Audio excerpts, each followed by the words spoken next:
This program is underwritten in part by Janelle Encarnacion Art. Carlos Furniture, a family-owned business, has been providing furniture, appliances, and household accessories since 1997. The flagship store on St. Croix and another on St. Thomas are both open for in-store shopping and are able to ship to various locations in the Caribbean. and viewers like you. The views expressed on this program are not necessarily those of WTJX, its board, staff, or underwriters.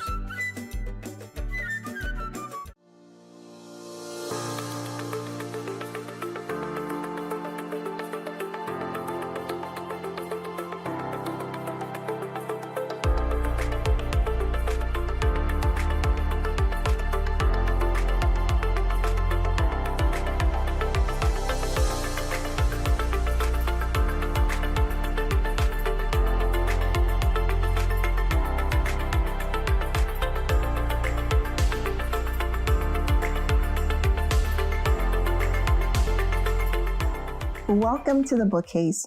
I'm your host, Shawna Richards, a sometime writer and a longtime reader.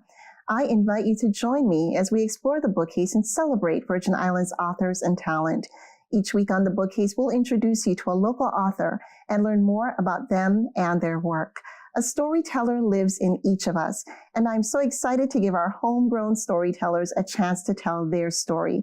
Tonight's selection from the Bookcase is How Anansi Spun Madras, and I'm honored to welcome its author, Torher Durand. Torher, welcome to the Bookcase. Thank you for having me, Shawna. It's a pleasure to be here. So tell our audience a little about yourself and how you came to write How Anansi Spun Madras. Well, I love to say, born, raised, and educated here on St. Croix. I would like to say a jack of many trades. I loved writing poems and short stories when I grew up. And so with my experience being at the University of the Virgin Islands, there was actually a point in time where we were kicked off of campus because of the COVID-19 pandemic. And so I took the opportunity to try my hand at writing a little bit more. And at the time, I actually had just completed a storytelling workshop at UVI.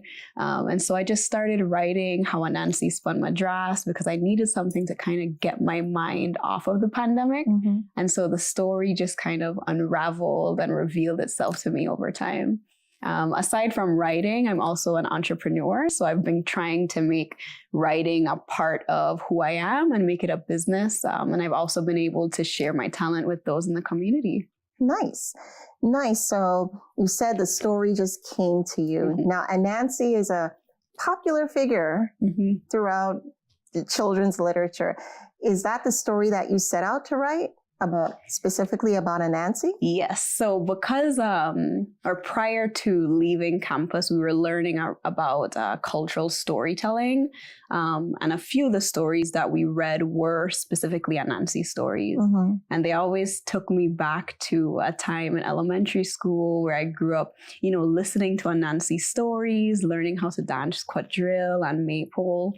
And so, I felt that it had been so long since I've heard an Anansi story.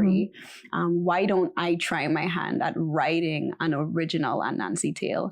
And I was kind of conflicted when I did because, I didn't know how the community would take an original Anansi story and if they would feel that it's really part of the culture and part of our heritage. But, I just went out on a limb and now it's something that can be considered part of VI heritage. And I'm very proud to say that. So what do you like about Anansi? Oh, I feel like I almost have like a love-hate relationship with Anansi. I love that he is intelligent and very witty, but I wouldn't say dislike him for it, but it makes me kind of give him the side eye at times because he's such a trickster. I just love how a lot of the stories or Anansi stories that we hear, there's always a moral or lesson that comes along with it. And that's one thing that I wanted to try and include it in my book as well. Isn't that part of Anansi's charm, though, that he is a trickster? That even when you think he has the best of intentions, right?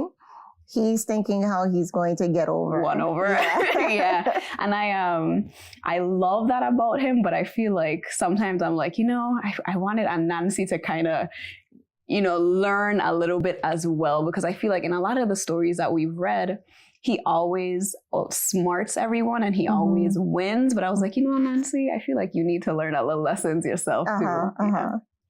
Did you specifically set out to write a children's book? I actually did not. So when I originally wrote How Anansi Spun Madras, there was a lot of wit in the story and a lot of little nuances that I felt older individuals, especially those who were maybe in college or in higher education and adults like myself would pick up on and love. And after I wrote the story, I actually met with my mentor because I was just sitting on the story until I want to say about late or mid 2021. Okay. And I wanted to do something with it. I didn't want it to just sit in my book like a lot of the poems and other things I wrote. And so I reached out to my mentor, Johan C. Henley, and I told him, I really want to publish this book. I know you've published some books yourself. Could you give me any advice? Could you mentor me? And one of the things he told me was, children's books are very popular and they sell really well. And so, I said, I love this story as something for adults, but I would also like to get Anansi stories back in the hands of young Virgin Islanders. And I've always felt that Anansi stories are really multi-generational. They are.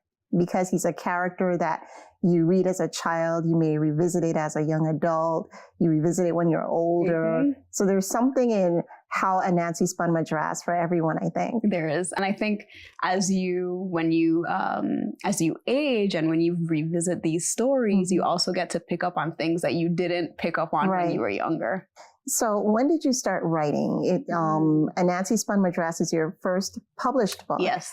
Did you publish anything or share anything publicly prior to that? I did not. I'd like to say I started writing back in the second grade. Okay. I remember my teacher, Miss Phillip, at the Evelyn M. Williams Elementary School. She gave us this assignment to write an original poem. And I went home and I won't lie, I didn't do my homework. And it was the morning before class and I was sitting in my grandmother's living room and I was like, I don't know what to write.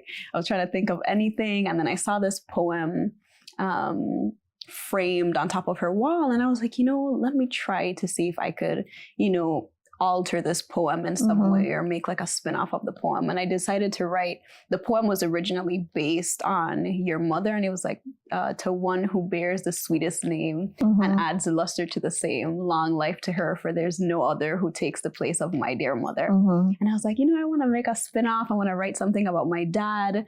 And I wrote a really beautiful poem. And nothing like the pressure of having to turn it in. I worked my best under pressure. And I went to class that morning and we all turned in our assignment. And then Miss Phillip was like, wow, this is a beautiful poem. And I think having the encouragement or getting that encouragement from her really pushed me to continue writing.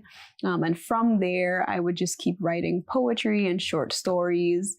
And then when I went to the St. Croix Educational Complex, in my speech and drama class, I got the opportunity to participate in a lot of plays, writing and performance opportunities. And I think from there, my writing kind of just took off. And I actually stopped for a while after graduating.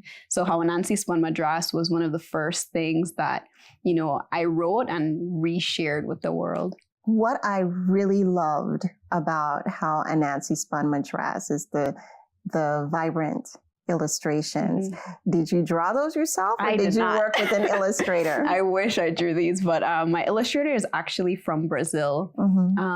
And I met him through an authors and illustrators group chat on Facebook. Okay. And it was interesting because when I made the post, I was very specific. I wanted to create a book that was centered around African American culture, and Afro-Caribbean culture, and that I wanted to embrace the uniqueness and the everything that comes with being Black and being a part of the Black diaspora. And when I said it was, it was a book based around Anansi the spider, he actually reached out to me and told me, he grew up listening to Anansi stories in Brazil. And I think that was one thing that made him stand out to me. But when I looked at his portfolio, his name is Eduardo Pupa, his work is amazing. His work is very beautiful, very vibrant. And I feel with him being from Brazil and understanding or hearing Anansi stories and their own African roots. That, Right. So what is your, as a writer, do you also read a lot? And what are you reading? I used to read a lot, but now because I'm so busy, I also work in economic development for the RT Park. I don't have too much free time. And so I've turned to listening to audiobooks. And right now I'm listening to Think and Grow Rich. And I'm also listening to The Power of Positive Thinking. I love self-help books. I think it's something that has helped me to grow as a person, to grow as a woman. And so whenever I get an opportunity to download a new book on Audible, I always use like my little one free credit and just download something every month. So you say that you like self-help books and the message of those books. What is the message in your book? Wow. So I feel like there's a few messages in How Anansi Spun Madras. One of the bigger ones to me would be not abusing your friendships. So in the story, Anansi uses his wit to trick his friends into doing things for him. But he also tricks them into entering the Obia man's house. Although he knew, something bad could really happen. He knew that this might not turn out the best. At that moment, he didn't really care. And he acted selfishly. And so I think one, loving and respecting your friendships, but also to not be selfish. But would it be an Anansi story if he didn't abuse his friendship? No, it wouldn't. It would not. Yeah. So with Anansi and just having the cultural history, did you feel did you feel any concern or even fear about putting your own Anansi story out into the world? I really did. A lot of the times we hear about gatekeepers and not just in the Virgin Islands, I want to believe in, around the globe whenever it comes to culture. And because I was writing something that was very new, very unique, I worried if the gatekeepers of Crucian culture would feel that I'm not respecting the culture the way that I need to, or this isn't this isn't a story that has been passed down. Why am I trying to create something out of thin air? And surprisingly, I've always gotten positive feedback. Good. I definitely got advice on how to improve the story, which is great as well. And I'm grateful for that. But everyone loves the story. They love that I'm trying to embrace Crucian culture, bring back Anansi stories and get it in the hands of kids. So other than your mentor, did you have a group of readers that you shared it with to get their feedback? I actually did. I reached back out to specifically my AP English teacher from the St. Croix Educational Complex. And I let her read the story, give me a lot of feedback. And she definitely looked at all my punctuation, wherever I needed to improve. And she gave me a lot of feedback, things that I didn't even think of, from, the type of fonts that I'm using, so that when I write the next story, I could make it very specific to kids and ensure that, every letter isn't capitalized, because they're still learning how to capitalize words and they're learning punctuation. And so this book would really be able to guide them as they grow in their educational career. When you wrote your book, were you thinking about literacy? Were you thinking about the longevity of your story, other than just, really being fired up to get it on the page? I wanted to do something that was exciting, but I also wanted to ensure that kids have an opportunity to learn.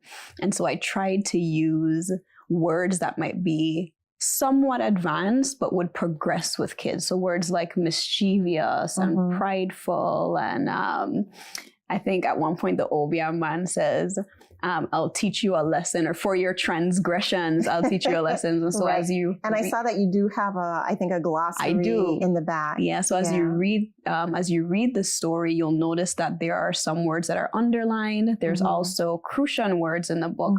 So I really wanted to embrace the Crucian dialect and teach kids that there's nothing wrong with saying ayo and water and the man. You just also have to know how to code switch because of the world that we live in. So it's important to know what you're saying and what it means and how to be multifaceted as a Caribbean person. When I was reading your book, there was a line that just stuck with me. And you wrote, the line is sing in a voice deeper than your grandmother's callaloo pot. And it just was so vivid for me. And I immediately remembered my grandmother, the huge pot. That's the most amazing callaloo. Yeah. So how important was it for you to write something that that Crucians could not only relate to, but the greater Caribbean and just any region? That was extremely important. So I am a first generation Crucian. Both my parents are from the island of Dominica. And so I wanted to bring in nuances of their culture as well as my own. And like you talked about your grandmother's callaloo pot or soup pot, my mom has this, I like to call it a drum. It's not even a pot, it's a drum. This like huge pot that she would always make soup for my family from. And even from the depiction of the Caribbean island. And, you know, my dad's a fisherman, so I wanted to ensure that the island is showcasing the sea and the fishing boats. So I wanted to ensure that, you know, kids from any Caribbean island would be able to pick up the book and feel like they can identify with it, but then also learn specifically about the Virgin Islands and about St. Croix. Do you have a favorite passage? I do. Can share with our audience? So the passage that I'd like to share, it's somewhat in the middle of the book, but I love this passage because it touches on a lot of Caribbean food and Crucian food, and it also gives like a huge reveal in the story. Okay. So, Brotaiga cut through the curtain, and Anansi peered inside to find fish and fungi, plantain, salt fish, oxtail, and seasoned rice so divine. Dukuna, dumplings, and melon still on the rind.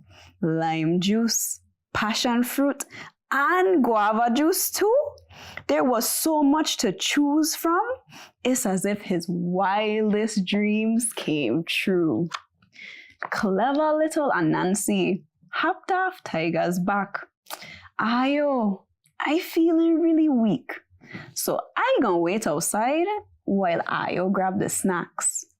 Bro Tiger and Bro Parrot said, all right, suit yourself, but we get first dibs with the biggest plates on the shelf. They had no idea that Anansi knew all along that this little rickety shack belonged to the village Obeah man. That's my favorite line. That makes me want to find out what happened next. But you know, any Anansi reader knows that if Anansi is going to get into trouble, it's because he's following his belly, right? He's always looking for food. But with all of those things that you read out, the fish and the fungi and the dukan and everything, what's your favorite? Oh, honestly, my favorite has to be callaloo. I love either a seafood callaloo, and my mom does smoked turkey callaloo. I actually get a little hungry. But I love callaloo. That has to be my favorite. What inspires you to write? So you said when you were writing how Anansi spun Madras, you know, pandemic, all kinds of stuff going on, but under more ordinary circumstances. What inspires you to write? Honestly, releasing emotions. So whenever I'm feeling, whether it's sorrow, joy, anytime there's strong emotion within me, I always feel the urge to write and try to get it out. And I find that a lot of the time we might not have an easy outlet to get our emotions out. We might not have someone to speak to, or even if, you know, it's just something really happy and we don't have someone to talk to about it in the moment, getting an opportunity to even, just write it out, or I use a notepad in my phone and I just type out whatever it is, whatever I'm thinking. I just try to get it out. So you're not a pen and paper person? I prefer pen and paper, and I used to be, but I find that it's very rare that I just have a pen and paper on me, but I always have my phone. And so I could easily just pull out a notepad or open up a document, and just type something out. But I feel like when you write, it sticks with you a bit more, and it hits somewhere different than like typing on your phone. When you started writing your Anansi story, did you know that the end result would be how he spun Madras, or did it just unfold that way? I don't think so. I think when I first started writing it, I just knew I wanted to write something about Anansi, and then I wanted to include the Obia man, and I wanted him to trick his friends. And then when I thought of the characters, I was like, okay, wait, I have a parrot and I have a tiger and I have Anansi. What could be the outcome of this?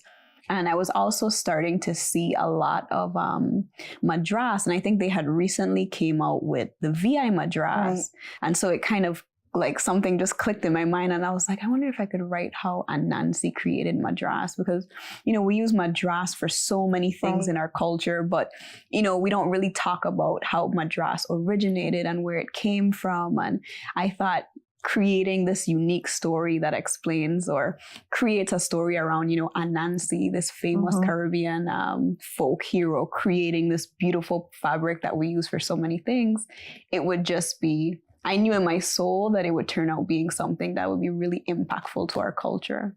Were there any other animals that you considered before narrowing it down to the parrot and the tiger? I actually don't think so. I think when I first wrote it, I think I wanted to write another story, because I remember I'm not sure if it's an Anansi story, but I know there's a story about, why the rooster crows. Right. And so I had the thought of a rooster, and then I was like, well, there's already a story about a rooster. And so the parrot immediately came up.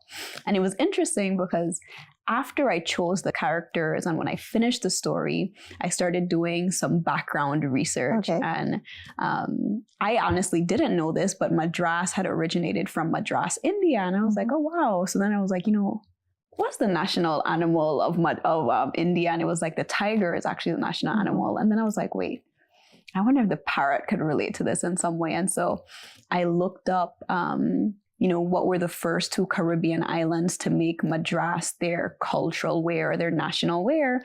And it was Dominica and St. Lucia. And both Dominica and St. Lucia, they chose a parrot as their national animal. And so it was this weird, I don't know how all of these characters played into this like really beautiful, unique story, but everything just kind of meshed and tied into one another. And yeah, I feel like, I don't know where the story came from, but something, I don't know if it was an ancestor from way back when whispered in my ear and just revealing this to me. How do you balance being creative with being an entrepreneur, being a full-time employee? How do you make that time? It's actually very difficult. I won't lie. It's very, very, very difficult. I find that as time progressed, and now, being in the early stages of my professional career, finding time for creativity almost takes a backseat. And a lot of the times, even my creative work, there's this thing in my brain that's always like, okay, you got to find a way to make money from it. You have to find a way to turn this into a business. And so I've actually struggled to reignite that creative side of me. And so now I'm trying to make time at night to just lay in bed and just write something, and not something for anyone else, but just what are you feeling? What do you want to share? But what I've also started doing is, and part of my business is, I started purchasing children's books from all over the world. So books from Jamaica and Trinidad and other Caribbean islands. And I literally just sit in my bed and I either read it to myself or I read it to one of my friends. And I find that it just ignites this like youthful energy and passion. And they're really funny and beautiful. So yeah, just reading those books and then finding time to write. Since you love audiobooks so much, do you think you'll make your book into an audiobook? I actually do. So whenever you purchase How Anansi Spun Madras, there's a code in the book that lets you access a free audio clip. Nice. But what I want to do is I do want to get it on Audible. I want to work with young people in the VI to have them actually be the voice actors. I want it to stay very youthful and fun and energetic. And I think this needs to be an audiobook. A lot of the Anansi stories we tell are orated performances, and I want to keep that as part of what I'm trying to share. You are now a published writer. What are your tips for people who may be watching this program who are thinking, I have a story in me? Well, I would say just go for it. I'm self-published, which I'm very proud to say. And there's so many resources out there. Like, we have the internet at our fingertips. And so you could literally just go on your phone and look up resources. I self-published through Lulu Publishing. And even on their website, they have step-by-step guides teaching you how to create different books, whether it's a picture book, a journal, a calendar, literally anything that you could think of. There are guides that we can access to teach us. And so I always say, if anyone wants to create a book, and if they feel that they need assistance, I am also willing to help anyone and guide them through that process. So everyone hear that. I'm 100% is willing to mentor.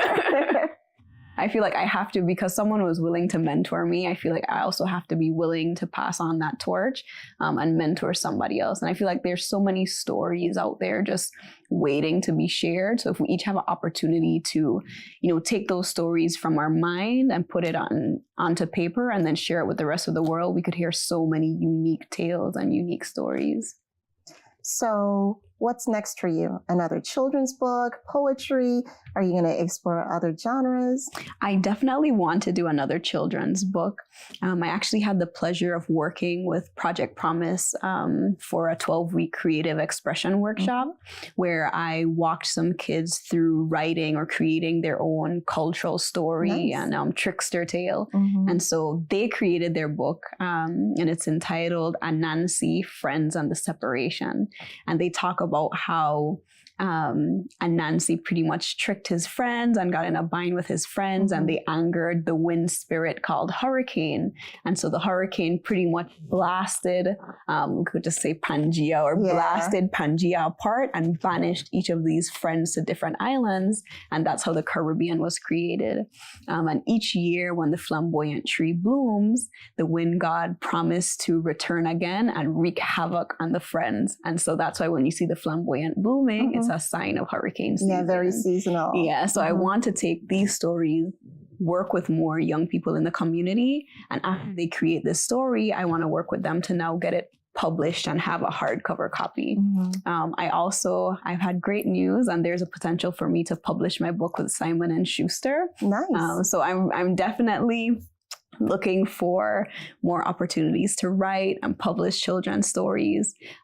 But I think one big project I want to do in the future is just writing about my life story and my journey. And just, sharing how you can overcome hardship and really grow into someone that you're proud of becoming and proud of being. Well, that is amazing. That is amazing that this Anansi story has created such opportunities for you. So thank you for sharing that with us and with our audience. It's been a pleasure to learn more about our local talent, Torher Duran, and hear about her book, How Anansi Spun Madras. For more information on this book or any of the books featured on this program, visit our website at www.wtjx.org. We appreciate your support of our local authors, and we'll see you next week when we take another book from the Bookcase.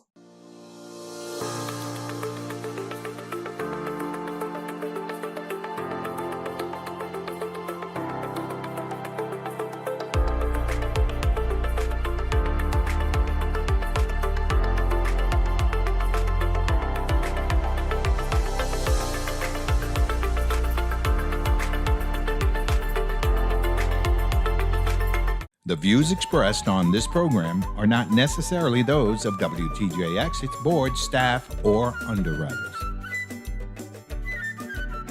This program was underwritten in part by Janelle Encarnacion Art. and viewers like you.